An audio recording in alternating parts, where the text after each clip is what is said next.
Hi, it's Dorothy Guinan with Scrapbooking Quebec. In this video, I'm participating in Janet Fritz's monthly YouTube collaboration, Stretch the Sketch. In this series, we start with a 12 by 12 sketch, and then we alter it. We either shrink it or we stretch it. Here's the sketch we're playing with in January. It's an Allison Davis sketch, and my plan is to stretch it into a 4-photo double-page spread. Below, you're going to find links to all the other participants, so be sure to check out what they do with this month's sketch. Here's what I'm going to be using. It's a stash kit I put together at the beginning of the month based on 2 Echo Park paper collections, Snowed In and The Magic of Winter. Everything I use, material and tools, will be listed in the description box below. Before jumping in, I do want to have another look at the sketch with you just to let you know what I'm thinking.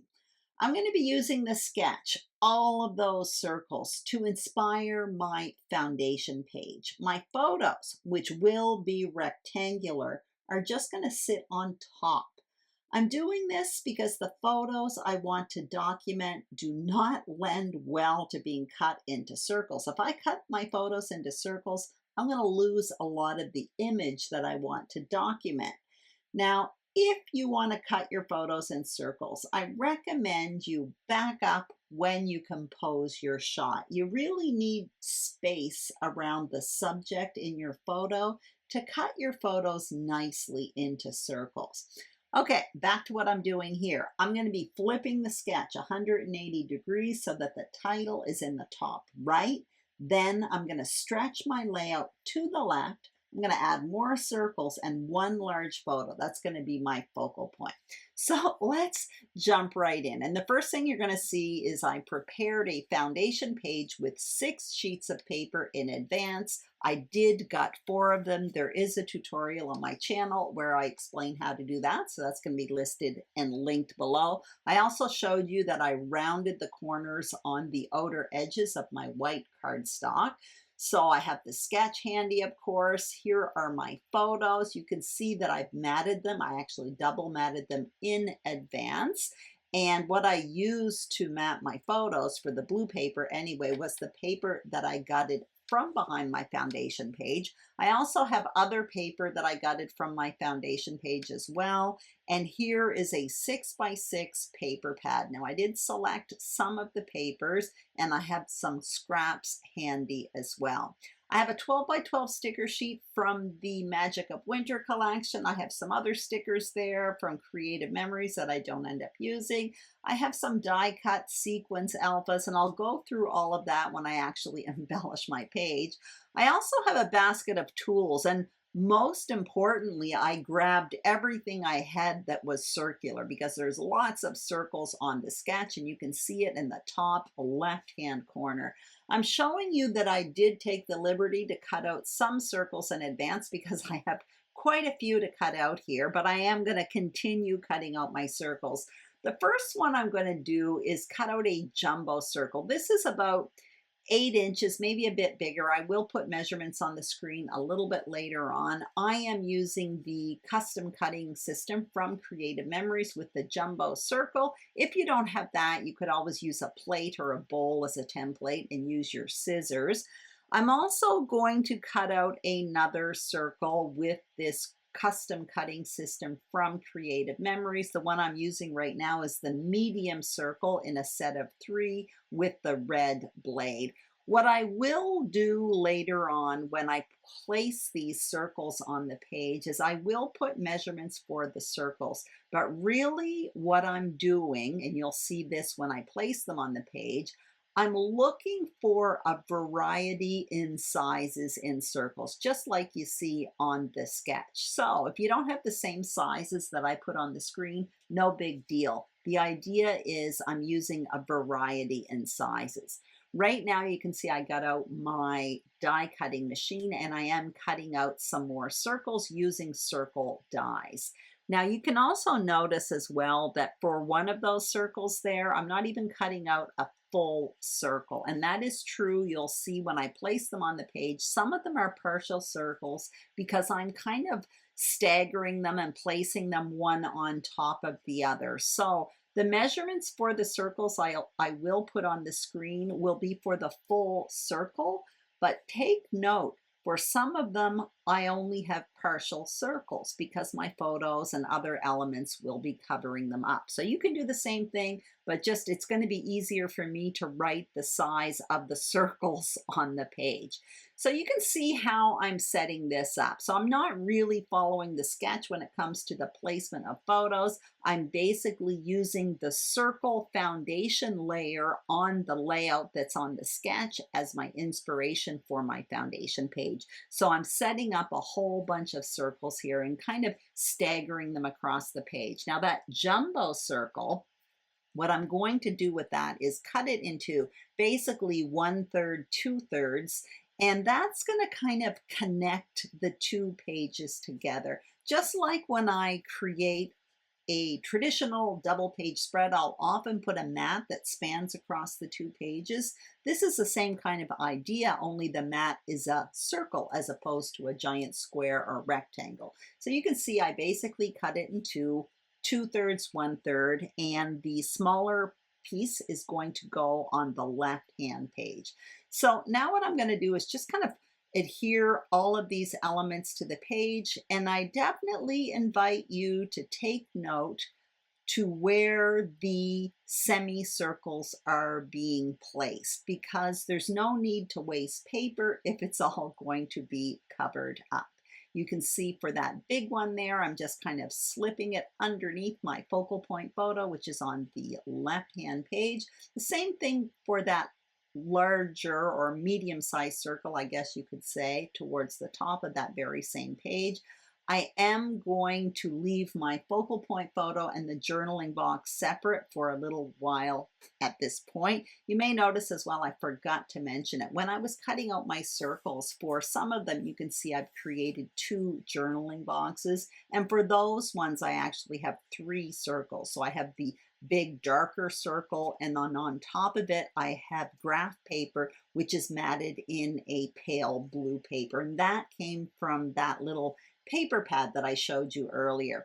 So now what I'm doing is adhering my photos in a row on the right hand page there, and I started by adhering one photo at the bottom, then I adhered the photo at the top, and then what I will do is just kind of eyeball it and place the photo in the middle. When I adhere the journaling box over there on the right hand page, you can see I've slipped it behind that photo at the bottom, but it actually overlaps the photo at the top.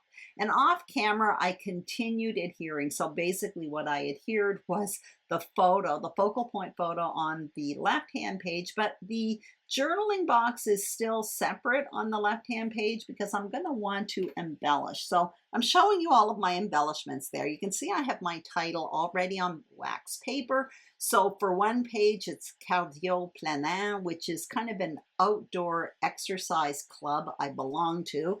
And on the other page, I have a repetition of that title, and it's Snow Fun. But you may notice, or you'll notice a little bit later on, I have the N-O and the word snow kind of separated. So it's just kind of a little bit of a joke because it's not always easy to exercise outside in the freezing cold. I'm showing you I did some die cutting there. So I have some silver branches which were from a die set from Stampin' Up called Beautiful Boughs. I also have a bunch of snowflakes that is cut out in white glitter paper, and those are the Snowflake Dies. They are from 2 sets, most of them from the scrapbook.com, their house brand, but I also have smaller ones there from, I think it was Cartabella or something. I've had them for a few years. I also have some sequins. I have some stickers along with wax paper, a really cool new roll of foam adhesive that Joy from the Scrapbook Nerd sent me. So Joy, if you're watching, thank you very much. They're really, really cool. And now what I'm going to do is just start playing around with these embellishments. So at this point, I'm thinking I want this title in 2 spots. Over there at the top right, on the right-hand side, and maybe towards the bottom. I'm not sure if I want it on the white paper or right underneath that focal point photo. I'm also playing around with my embellishments here, and basically it's more or less going to be a diagonal design, and I will kind of incorporate a bit of a visual triangle towards the end. But what I'm doing is creating two main clusters there. Over there towards the journaling box on the right-hand page, that's going to be my main embellishment cluster. So that's going to be larger. That's what I want. And when I start creating the embellishment cluster on the left-hand page like I'm doing now, I want to repeat what I'm doing on the right-hand page, only I want it to be smaller. So I started by placing those leaves, basically those silver leaves, underneath my journaling boxes, and now I'm coming in with some snowflakes there. So I've got all of these really lacy pieces, which are really quite fun actually. Later on I will come in with some stickers, which were from one of those Echo Park paper collections, but I'm starting my base layer of my clusters with these big pieces, some branches or leaves, whatever you want to call them, and snowflakes. And that's often how I start my embellishment clusters. I actually often use leaves, and I have die sets for each season, and the one I'm using here from Stampin' Up is kind of my winter leaf die set that I use. So you can see I've decided for my title on the left-hand page, I'm kind of hiding it right now. I've decided in the end to put it underneath that focal point photo, and I'll tell you why in a minute. But right now you can see I've gone into the sticker sheet. So I've selected some and I put them on wax paper and I'm tearing them up so that way I can kind of play around with placement before actually committing to adhering them to the page. But I am starting to feel like I have a lot of loose pieces because on the left, that large photo and the journaling box are loose. All of my embellishing is loose at this point, as well as my title in both spots. So at this point, even though I'm playing around with the placement of the stickers, I decide I'm going to put those stickers aside and just adhere the photo that's not adhered along with my title and these embellishments, the die cut embellishments, the snowflakes and the leaves. So you can see I'm adhering the branches first, then I come in with the snowflakes, and the adhesive I'm using is Sticky Specks by Ecstasy Craft. So you'll notice that I lift up that white wax paper and underneath there's a sheet of yellow paper that has sticky adhesive on top of it. And basically what you do is you place your detailed die cut on top of it and it picks up the adhesive. So that's what I'm doing there. Now you can see I am adhering my title there in the top right. And I didn't make you watch all of that, but I do want to point out that does get changed up at the very end of this video. Also off camera, I adhered that title underneath the focal point photo on the left-hand page. Now I've moved on to adhering my embellishing over in the top left corner. So my journaling box is still separate because there's a lot of layers underneath it. What I'm going to do is do my journaling and then actually adhere it to the page. But what I'm doing right now is just playing around with embellishing. I do have one round sticker that I'm trying to incorporate there, and you're going to see me actually eventually adhere it on the page. But at the very end, that gets dropped because if you look on the right-hand page, there's a blue circular sticker I put that says the magic of winter. That stays there, but the other one on the left-hand page doesn't. Now I'm coming in with some of those stickers. You can see me tucking those houses in, but honestly, you really can't see them there. So they end up staying on the page, but they do get switched up a little bit later on. I'm also starting to not like my title on the right-hand page. I like it on the left because it's bumped up towards the photo, and I really like that white space that I have on the left-hand page, kind of at the left bottom corner. But on the right, I'm starting to feel like I've got too much happening there. And you are going to see at the very end, I am going to explain. I definitely had to do some changes, just a few minor changes to make it so that I liked it.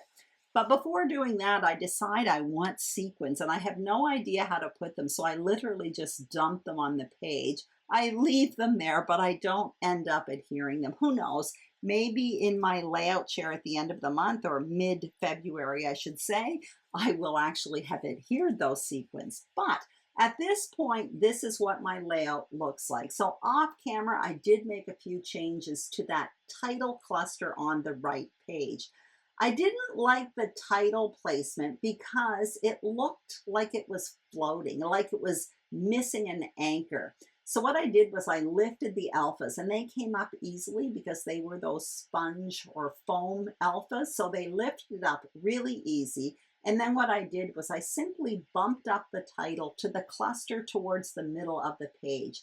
And I think that it improved my layout in two ways. Number one, it gave my title an anchor, so no more floating title.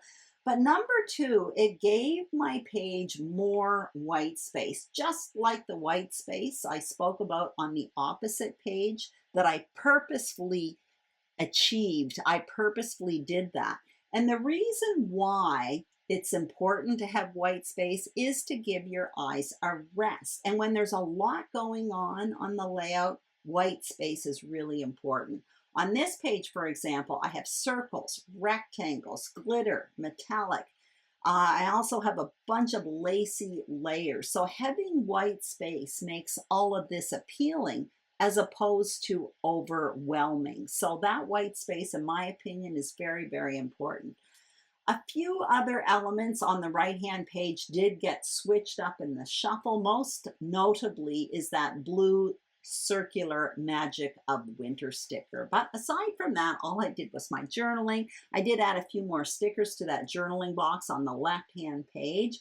Anyway, I hope you enjoyed this video. If you did, I'd greatly appreciate a thumbs up. If you haven't subscribed to my channel, Scrapbooking Quebec, I would be thrilled if you did. And if you are a subscriber, thank you very, very much. Don't forget to check out the other Stretch the Sketch participants. Their links are listed below. Have a great day, and I will see you soon on YouTube. Bye-bye.